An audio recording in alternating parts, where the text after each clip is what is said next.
Hi guys, I'm EVM and welcome back. Now the channel has recently passed 20,000 subscribers somehow. So I thought it's about time to do a top 5. This one is about the top 5 most annoying comments I've repeatedly got over the last 4 or 5 years about electric cars. Most of these will be, of course, on the anti-EV comments side, but to balance it out I will be putting one from the pro-EV side, one that I repeatedly get and I have to say gets a little bit wearing. So, here we go.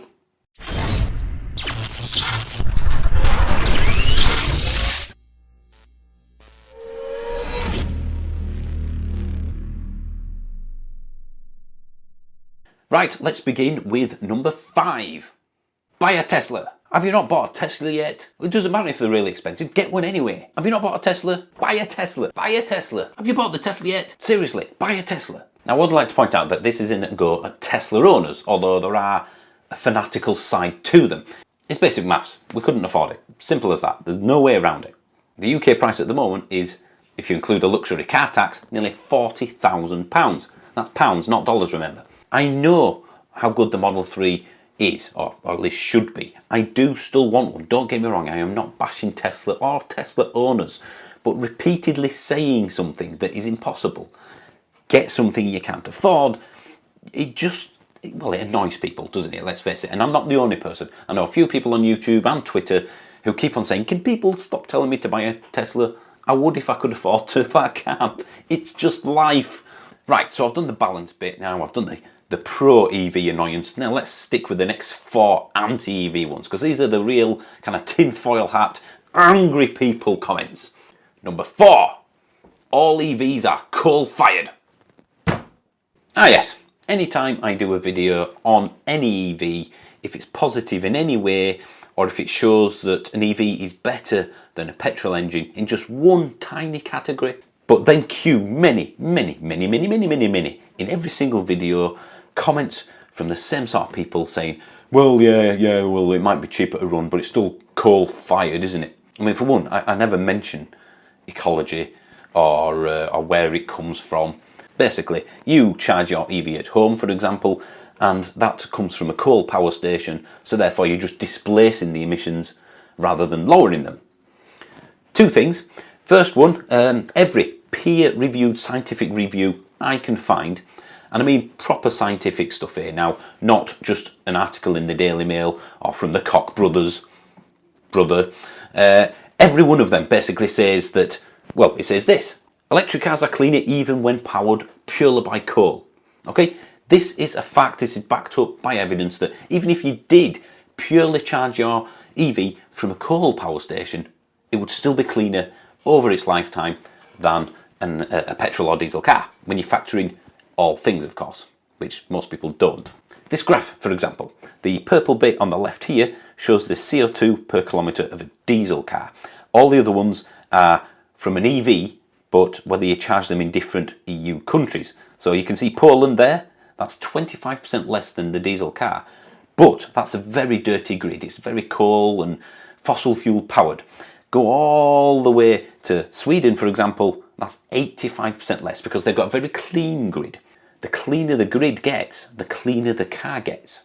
So even here, with a dirty grid as Poland's is, it's still 25% less than a diesel car. Fast forward 10 years, no doubt Poland will be much cleaner. This comes from the Department for Business, Energy and Industrial Strategy, the government, from the government's website, gov.uk. This is the energy statistics for 2018. Now, just before I put this up, let's ignore what I've just said. The fact that EVs are cleaner even under a coal-powered grid. Let's imagine that is true and that coal-powered EVs are worse for the environment than a petrol engine. Well, in the UK, and this is something a lot of people conveniently forget to research, in 2018, out of all UK power generation, only 5% came from coal. In 2017, it was 6.7%. There's a downward trend. In the next few years, the government plans on completely eradicating coal-powered power stations, basically. So we're going to have zero coal. Zero coal. Now, don't get me wrong, there's still going to be gas. And when I say gas, I mean actual gas, as opposed to what Americans call gas, which is a liquid. So there are still fossil fuels around. It's not a really clean renewable grid yet, but it's getting cleaner every year. But as far as the initial comment goes, which I get repeatedly, EVs are coal-fired, this blatantly isn't true, is it? 5% of all UK power generation comes from coal. And I know it's a lot more involved and in depth than that, but you get my point. So can we please stop saying it now? We are not driving around in coal-powered electric cars. But, you know, who wants to listen to scientists? Not me. Number 3. Everyone that owns an electric vehicle is a hippie or eco-warrior. Yep, I get this all the time. If I say something which is ultimately, again, backed up by evidence rather than just an opinion piece, they will attack the argument, they'll attack the person. Well, it's alright for you hippies, you eco-warriors.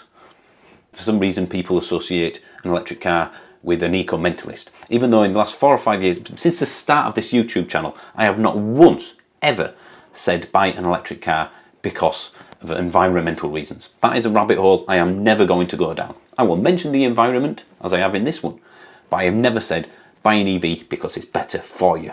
This, of course, doesn't stop people bringing it up. For example, this one here by Greg Hall. Battery cars are charged with fossil fuel. The batteries are heavy metal pollution you can't recycle and dangerous. Virtue signalling. See, the video he was commenting on was the one about the financial costs of fuel between electric and petrol. And he decides to say, yeah, but I'm just virtue signalling. By doing what? Showing statistics of how much something financially costs someone? This one is a good one for me. It's from someone called Super B King 1340. I'm guessing he likes biking, or Bill King, or maybe baking. Maybe he's a super baker. Anyway, yes, the oil industry is subsidised to the tune of 80 pence per litre. And are the power companies subsidised? You bet your sweet ass they are. You got to be one selfish mother to ride around in one of these pieces of and pretend you're saving the planet. More like a bunch of scrounging that are taking the I suppose this is a case of if you can't attack the argument, attack the person. So yes, if you're an EV owner, you're just pretending to save the planet, even if you've never mentioned ecology, and you're a scrounger. Now this is from a prolific poster, and I always find that amusing. People who hate the channel, or me, post up on every video I do. If you don't like it, why are you still watching? He says, Mr. PB, how many cars are there in the world currently? It is estimated that there are over 1 billion passenger cars travelling the streets and roads of the world today, March 2, 2018. If you replaced all 1 billion cars with electric, what do you do with the 1 billion batteries, some weighing £1,200? Most of the material is not recyclable. While electric cars are a cute little idea, they are vastly poorly thought out, adolescent at the very best. Now you might think that that's a thought out comment, but again, it's absolutely no relation to the topic of this video, which is financial costs of fuel. Anything you say positive about, well, anything on YouTube, someone will then pick a different subject completely and go, well, what about this? You didn't think about that. If the video was about that, I could understand it, but it's not! So yeah, to answer the question of all EV owners are eco-warriors, clearly most people think that. There is an aura around us all that we're all basically members of the Green Party and go around trying to save the planet and drive around thinking we're saving the planet. As Mr. Super Baker 1340 said, pretend you're saving the effing planet. Now I could have picked hundreds of this type. You're an eco-nutter, yeah, you think they're good for the environment, but they're not. Whether they are or whether they're not, no one's brought this up in any of my videos. So why are you even mentioning it? Welcome to my life. Number 2, batteries need replacing every 2 to 3 years. This is an immensely common comment that I get on YouTube, on Twitter, well, everywhere. Especially when you mention money. Because, well, I'll go back to the video I'm getting all this from. The fuel cost comparison video I did. Everyone's going, oh, all right then, fine, you've proven it's cheaper to run on electricity. But what about the batteries that you need to replace every few years? You're not factoring that into your costs, you idiot. Well, let's have a look at the reason why you do not need to replace batteries every 2-3 years, and the evidence and proof behind that. But first, a few of the comments, of course. This one from Givnitsum. How much will the savings be in 3 years when your battery's broke? Or this one from John Steele. He hadn't factored in the cost of replacing the batteries after use-by date of any battery. Lead-acid types may be 3 to 5 years, EV types may be 5, and they'll cost a fortune to replace in the thousands. The only thing I will say, because I am no battery expert, but the bit of evidence which means that this is clearly not the case, is that every EV on sale right now in this country, and probably the world, but again it's a UK based channel, every EV on sale in this country right now comes with either a 7 or an 8-year warranty on those batteries. Now, do you think manufacturers are morons and that they want to replace the batteries every few years, which will cost them thousands? No, they clearly won't. After 7 or 8 years, depending on the manufacturer, they guarantee a minimum of usually 70 or 75% minimum state of health. Now, that doesn't mean they need replacing every 7 or 8 years. That means that's the minimum they guarantee after 7 or 8 years. Even if you do take into consideration the fact it will only have 70%, that's the minimum, remember, after 7 or 8 years. It doesn't mean the car's useless. It just means it has 20-30% less range than it had when you first bought it. So this whole 2 to 3 year or 3 to 5 year thing that batteries need replacing of is clearly rubbish. It's a load of crap. It doesn't exist. Why would they warranty something which needs replacing? But that doesn't stop people commenting because they've read an article on a paper somewhere, or maybe on a forum, on an internet forum, or maybe they saw a video on YouTube that told them EVs need new batteries every 2 or 3 years. And yes, I appreciate the irony of me saying that on a YouTube video. You see, what people forget is this is a phone with a battery in it, whereas a car has many, many, many batteries in it, sometimes hundreds of cells. You don't replace the entire battery pack if you've got a little bit of degradation. You just replace the damaged cells. So this whole thing of you need a new battery after 100,000 miles wouldn't be the case anyway. You would just replace the faulty cells. Ultimately, back to the original comment, after 2 or 3 or 4 or 5 years, you will need to replace your battery. That's clearly not the case. Maybe it was 10-15 years ago when they first started coming out, but it isn't now. Number 1, the angry conspiracy theorist who is angry at everything and is a nutter. Now, for this I did want to make a tinfoil hat to be more authentic when reading the comments out, but I didn't have the time to make one, unfortunately. Now, this is more of a category than a single comment. They then will just get immensely angry very quickly because you've dismantled their argument. One such genius nutcase that I'm about to read now is Ryan Lost Broken Arrow. Now, I'm not going to read this because it went off the page. I couldn't even screenshot the whole thing. I'll just take a few snippets for your enjoyment. I don't know why anybody would buy electric and hope to save money. To me, electric vehicles scream, I'm an uninformed douchebag who thinks they are helping the environment when they create more hazardous waste, bigger carbon footprint, and cost more in the meantime. Congratulations, you are killing more birds than ever with windmills. I mean, where did that even come from? I mean, I don't know about you, but if you ever walked near a windmill before, you just can't get near them for the mounds and mounds of dead birds nearby. Congratulations, you are killing more birds than ever with windmills and creating more reasons to burn coal and natural gas. Successfully adding more CO2 to the air than your petrol vehicle at a ratio of 3 to 1. Not to mention the all unrecyclable toxic waste metals from your batteries when they are junk. Who has owned a laptop for longer than 4 years and says this is still 100% functional and satisfyingly fast? Nobody. Because obviously a laptop battery is very much like a car's battery. Why do I think this? Because math.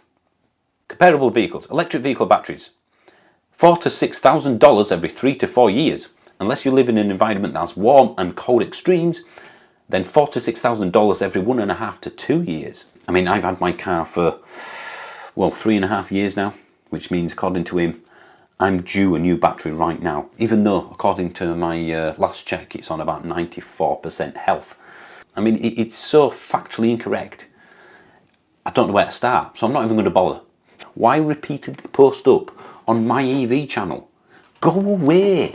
Let's move on to another one, because this is fun. Daniel won, and the petrol car done 100,000 miles in a week. The electric car took 2 decades because it took so long to charge. Pieces of shit. Again, completely unrelated to the topic of the video, and he just hates it. I mean, I get it. EVs aren't for everyone. Some people don't like them. I am a petrol and electric car fan. You are allowed to like them both. I'm a car fan, basically. Said this many times. So they're not for everyone. I agree with that one. But some people, like this guy, get so angry when you post a video up, either stating an opinion or backing it up with facts. They get really. It's like you slept with their mother, or their sister, or their wife. Probably the same person to them, but you know what I'm saying. They get so angry because you dare do a video, kind of besmirching their lovely petrol car. I don't mind a discussion, even a semi-argument, but some people you can't argue with. I always love the fact that people post stuff up and never put any links to any data behind it. It's great fun.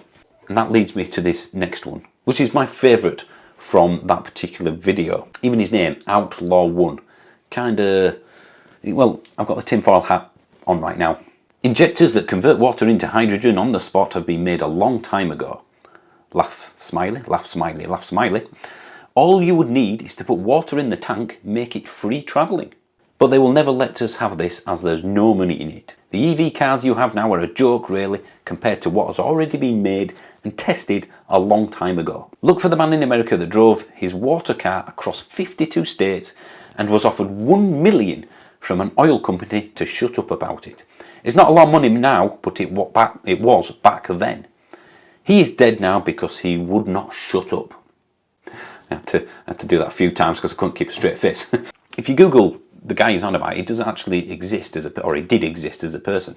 Someone that said you just put water in and it creates electricity and you're off, or fuel, something like that. Now, apart from the fact that scientists have debunked this because, well, let's face it, it breaks the first and second laws of thermodynamics. He's basically created a perpetual motion engine, something that gets more energy out than you put into it. But this is the sort of level of comment that I get repeatedly. Not from a small corner. I'm not on about everybody who posts. Yes, he was killed by the government because he invented a perpetual motion engine. The government killed him, and that was after the aliens took him up and did probes. I get the feeling that this guy's kind of like the one from Independence Day. Do you know the pilot who's drunk? I've forgotten his name now. And why not end this on the angriest man in the world? One thing and one thing alone. Pay attention now. I will shout when he types in capital letters, as is the thing to do. Why the hell don't you stop using that utterly retarded imperial system? Not even with electric vehicles. You can't stop yourselves. The basic system to measure electric vehicles is kilowatt hours per 100 kilometers, or watt hours per kilometer, or a variation like that. Stop with the being miles per kilowatt hour retarded way. I get it, you were used to the miles per gallon, but now don't carry over this to EVs. Stop. Stop? I think it means stop. So from now on, do your math and use kilowatt hours per 100 miles. If you wish to use the idiotic imperial system of miles, but don't go to miles per kilowatt hour. It is idiotic. The unnecessarily angry person. He could have just said, look, could you do the conversions for me? Now you probably see this on Fully Charged where they put the conversions in the bottom. But they have a very big international audience. I mainly have a UK audience. And even though I love anyone that watches, Americans, Australians, Europeans, lots of people from around the world, I'm going to use my UK statistics because it's a UK channel. Alright then, just one more comment. I'll just read it out and then leave you to it. But thank you for watching, and hope you enjoyed this kind of semi-pointless video, but I thought I'd do a little bit of a bonus one as we've passed 20,000 subscribers. Thank you for subscribing. If you haven't already, please do subscribe. And now let's read this comment from Mark Anthony. You might have valid experiences with EVs now, but you are unaware of the nature of government. They cannot do with less money, only more.